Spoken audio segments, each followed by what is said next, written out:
Hello મિત્રો, કેમ છો? મજામાં છું અને હું પણ મજામાં છું. તો મારા રસોડે તમારા બધાનું સ્વાગત છે ને હું છું સુનીતા. તો આજે આપણે ઈડલી સાંભાર બનાવવાનો છે. તો ઈડલી સાંભાર બનાવવા માટે રાતે મેં અડદની દાળ ને ચોખા બે પલાળી દીધું હતું. એનો વિડીયો નહોતો ઉતાર્યો તો જો પલળી ગયા છે. અડદની દાળ છે એ રાતે પલાળી હતી તો જો પલળી ગઈ છે ને આ ચોખા છે. ચોખા પણ પલળી ગયા છે જો. એટલે માપમાં ને આ છે ચોખાના પૌવા ને આ સાસ, થોડીક સાસ છે ને એનું માપ છે. આ 3 વાટકા ચોખા હોય ને તો 1 વાટકો અડદની દાળ લેવાની ને એની અંદર થોડીક એવી મેથી નાખી દેવાની. આપણે સૂકી મેથી આવે ને એ મેથી નાખી દેવાની છે. જો એ પણ ફૂલીને ડબલ થઈ ગઈ છે. તો હવે આપણે આ પીસી નાખશું. તો એની સાથે પહેલાં આપણે પાણી છે ને કાઢી લઈશું. એટલે ધોઈ સરખુંથી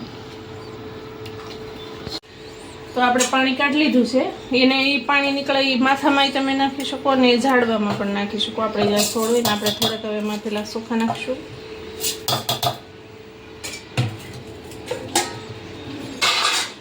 થોડીક અડદની દાળ નાખીશું. થોડુંક નાખી દઈશું આ પૌવા. આપણા પલાળેલા પૌવા હતા ને પૌવાથી મસ્ત ફૂલે છે ઈડલી, એટલે પૌવા તો નાખવાના જ છે તમારે. ને આ થોડીક છાશ નાખશું. ઘટે તો પાણી નાખતું જવાનું ને પીસતું જવાનું. થોડી છાશ નાખી જવી હોય તો છાશ નાખી દે, જેટલું ખાટું.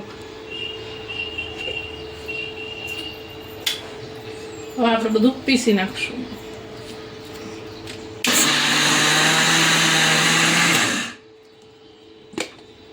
થોડું પાણી નાખી જશે.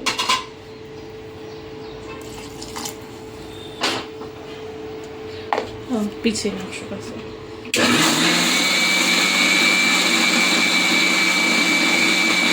જો આ એક પીસાઈ ગયું છે. જો હાવ સ્મૂથ પીસવાનું છું. પીસાઈ ગયું. આપણે હવે કાઢી લઈશું. એવી રીતે બધું આપણે પીસી લઈશું. જો આપણું બધું પીસાઈ ગયું છે ઈડલીનું. હવે આપણે બધું મિક્સ કરી દઈશું. થોડીક વાર આવી રીતે હલાવશું એટલે એમાં હવા ભરાય ને એટલે આથો મસ્ત આવે ને આપણી ઈડલી એકદમ સોફ્ટ થાય. આવી રીતે એને થોડીક વાર હલાવવાનું એટલે બધું મિક્સ થઈ જાય.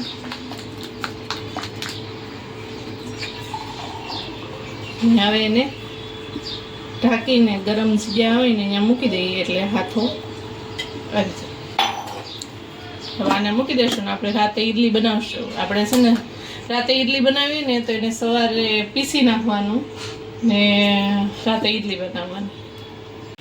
જો આપણે હવે સાંભાર બનાવવા મૂકવાનું છે તો આપણે 1 વાટકો લીધી છે તુવેરની દાળ. એને આપણે હવે ગરમ પાણીથી ધોઈ નાખશું.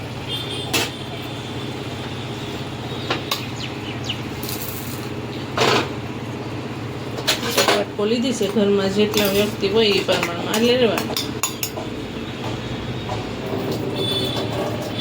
ને હવે આપણે એની અંદર નાખી દઈશું. ગરમ પાણી થઈ ગયું છે.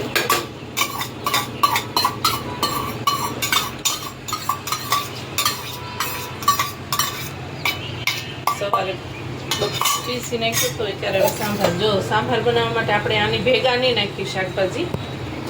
આપણે આની અંદર અલગથી નાખશું એટલે હું બધા શાકભાજી ભાંગી ન થાય. દૂધી છે, બટેટા છે ને સરીકો છે ને આ ટમેટા છે. તો આપણે બટેટા, આ દૂધી, તમારી પાસે ગાજર કે એવું કંઈ હોય પણ તો પણ નાખીએ. આ એકારે હું આમાં અલગથી બાફીને તો તૂટે નહીં. ને આ ટમેટા છે આને ભેગા નાખીશું દાળ ભેગા. તો પહેલાં એમાં થોડુંક મીઠું નાખશું.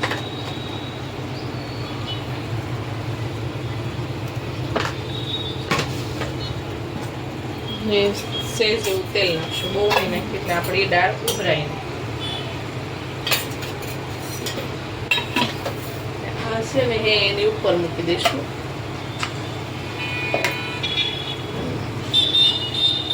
હવે આપણે ઢાંકણું ઢાંકી દઈશું.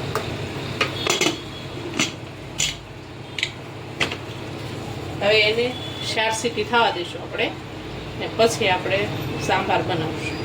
આપણે જો દાળ બફાઈ ગઈ છે એમાં ટમેટું નાખ્યું છે, ટમેટું નાખીને બફાઈ ગઈ છે દાળ. પછી આ સરીગો, દૂધી ને બટેટું એ બફાઈ ગયું છે. હવે આપણે એમાં નાખવા માટેની એક પેસ્ટ તૈયાર કરશું. 2 થી 3 ચમચી આપણે લાલ મરચું લઈશું અને ધાણા જીરું પાવડર 2 ચમચી નાખશું. 1 ચમચી જેટલો આપણે હળદર પાવડર. એ બધું પાણી નાખીને એને પીસી લઈશું, પેસ્ટ બનાવી લઈશું.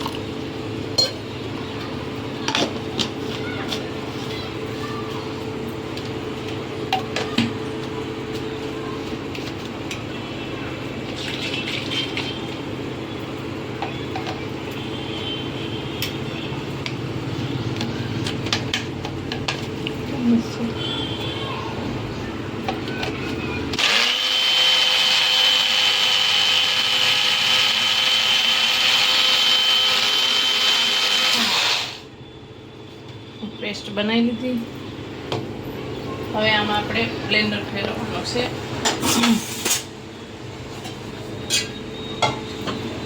એટલે આપણે શું કરશું, તેલ મૂકી દઈશું.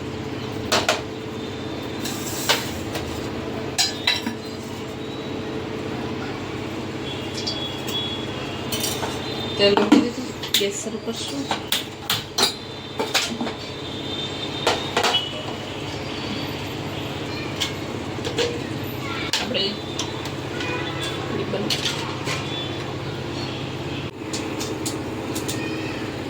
આપણી પેસ્ટ જે કરી હતી પેસ્ટ તૈયાર થઈ ગઈ છે.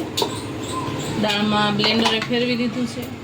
હવે આપણે તેલ આવી ગયું છે તો આપણે વઘાર કરીશું.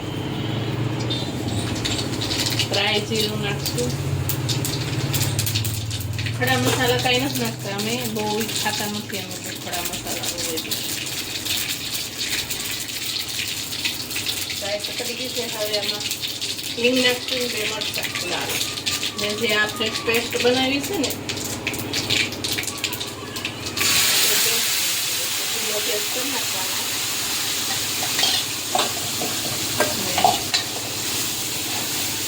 પેસ્ટ નાખી દેવાની. આવી રીતે તમે એકવાર ઘરે ટ્રાય કરજો.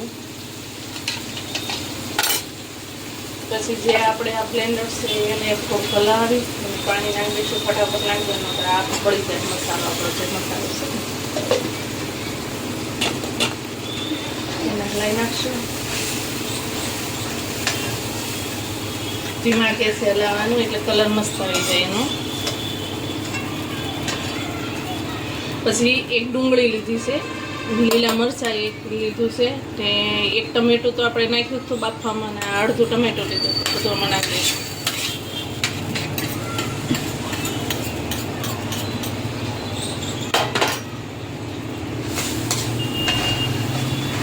ને થોડોક લીમડો નાખી દઈશું. હવે એને ઉકળવા દઈશું.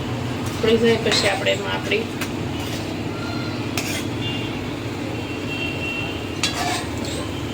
કલર એ પણ મસ્ત આવ્યો છે.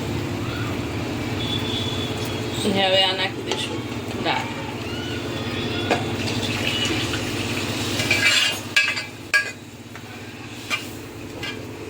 હવે દાળને ઉકળવા દઈશું. એમાં આપણે જે આ હરીકવો, બટેટા અને દૂધી જે બાફી હતી ને એ નાખી દઈશું.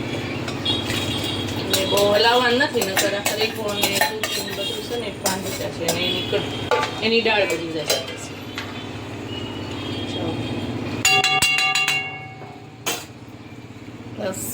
સ્વાદ પ્રમાણે આપણે મીઠું નાખી દઈશું.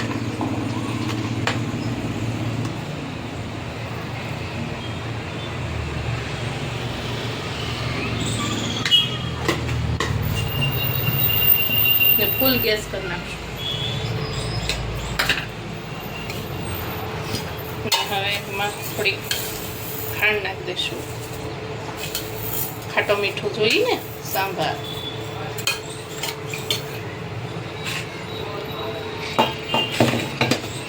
હવે આને આપણે ઉકળવા દઈશું ધીમા ગેસે. જો લાગે છે ને મસ્ત.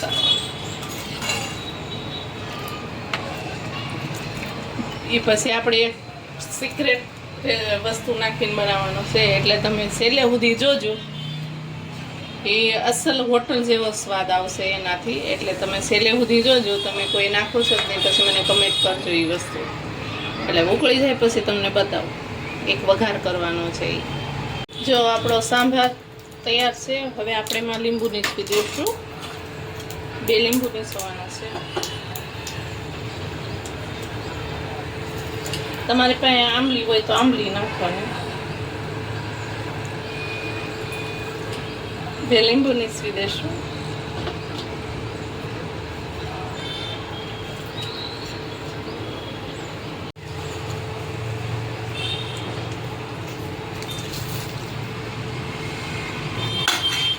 ને હવે આપણે ગેસ બંધ કરી દઈશું.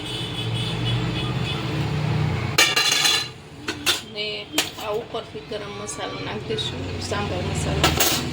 ને જો આપણે તેલ મૂક્યું છે ને એમાં આપણે આ અચાર મસાલો આવે ને, અચાર મસાલો ને એ આ તેલ ગરમ તેલમાં નાખવાની 1 ચમચી. તમારે હોટલ જેવો સ્વાદ આવશે. જો તમે એક વાર ટ્રાય ન કર્યો તો એકવાર ટ્રાય કરજો, પછી કહેજો કેવો લાગ્યો. કમેન્ટમાં કહેજો તમે આવી રીતે બનાવો તે. જો વાંધો નહીં. આપણે જો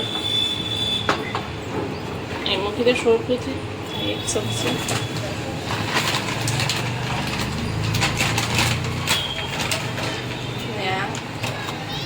આપણો જાજો છે ને એટલે 2 ચમચી આપણે નાખ્યો. તમે એકવાર ઘરે ટ્રાય કરજો. હોટલ જેવો સ્વાદ આવશે. આપણો સાંભાર તૈયાર છે. આપણે બધું હલાવી નાખશું. ગેસ કરી દઈશું બંધ. લાગે છે ને લાલ છટા. હવે એની ઉપર લીલા ધાણા નાખીને હવે આપણે ઢાંકી દઈશું. હવે આપણે ઈડલી બનાવવાની તૈયારી કરશું. આપણું બેટર જો તૈયાર છે ઈડલી બનાવવા માટે. તો આપણે ઈડલીનું કુકર મૂકી દીધું છે. મીઠું જોશે ને સોડા ખાંડ જોશે. આપણે હવે અલગથી આમાંથી કાઢી લઈશું થોડુંક. જો મસ્ત ફૂલી ગયું છે. આપણે અડધું આમાં કાઢી લઈશું બાઉલમાં.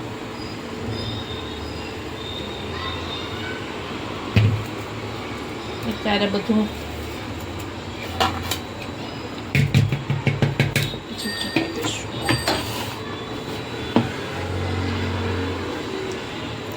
એમાં થોડુંક આપણે મીઠું નાખશું.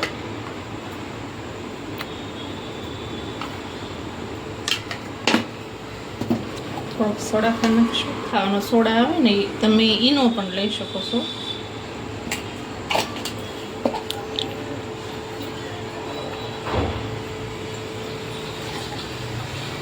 ને એને થોડુંક ઉપર પાણી નાખીશું ને હલાવી નાખીશું. તમે ઉપર મરી નાખવા હોય તો નાખી શકો છો, પણ અમારે આ પ્લેન જ બનાવવાની છે. તમે મરી પાવડર એ ઉપર નાખી શકો, અંદર નાખી શકો. હવે આપણે આ ડીશ છે એની ઉપર આપણે ઘી લગાવવાનું છે. ઘી લગાવીએ ને તો એનાથી ફટાફટ નીકળી જાય છે. આમાં સોટી ન જાય. એટલે આપણે હવે ઘી લગાવી દઈશું બધા. ઘી લગાવીને તો નીકળી જાય છે. ઓલું હું તેલ લગાવી કે થોડોક સોટું રહે ને એ સોટે ને બધામાં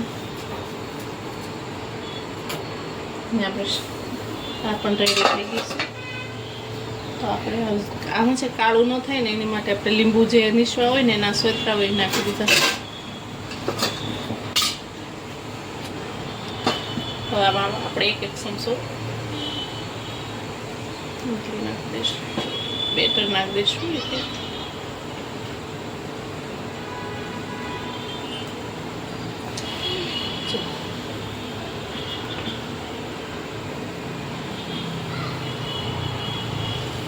જો આ બધી તૈયાર છે. હવે આપણે એને થોડીક વાર થવા દઈશું. ઢાંકી દે. ફૂલ ગેસ છે. હવે આપણે જોઈ લઈએ હવે સડી ગઈ છે કે નહીં. જો ક્લીન સાકું આવે છે એટલે આપણે ઈડલી સડી ગઈ છે. આપણે આ પ્લેટને કાઢી લઈશું. ધીમો ગેસ કરી નાખશું. પ્લેટને કાઢી લઈશું.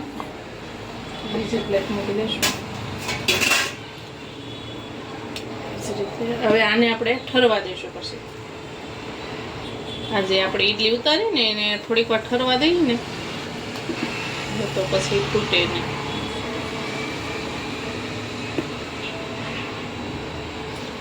બીજી થાળી પણ એવી રીતે મૂકી દીધી છે.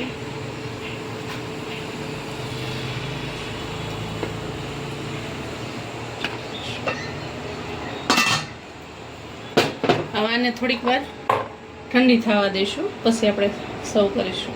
આપણી ઇડલી ઠરી ગઈ છે ને બહાર કાઢી લીધી છે. કેટલી સોફ્ટ બની છે જો, અને જાળીદાર બની છે જો, બની છે ને મસ્ત. આપણે હવે સર્વ કરીશું. તો એની માટે અમે સિંગદાણા છે ને એની ચટણી બનાવી, એની રેસીપી અમે શોર્ટ વિડીયો છે ને એમાં આપી છે, તો શોર્ટ વિડીયોમાં જોઈ લેજો સિંગદાણાની. પછી શું છે રેસીપી બહુ લાંબી થઈ જતી પછી શોર્ટ વિડીયોમાં આપી દીધી. ને હવે આપણે સાંભળ નાખીશું.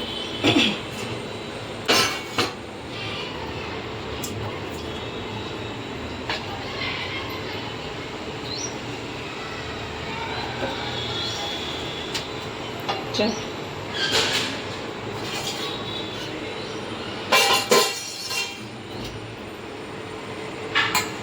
તૈયાર છે અમારે ઈડલી સાંભાર. જો તમને મારી રેસીપી સારી લાગી હોય તો લાઈક કરો, શેર કરો, સબસ્ક્રાઇબ કરો. એટલે મિત્રો બાય.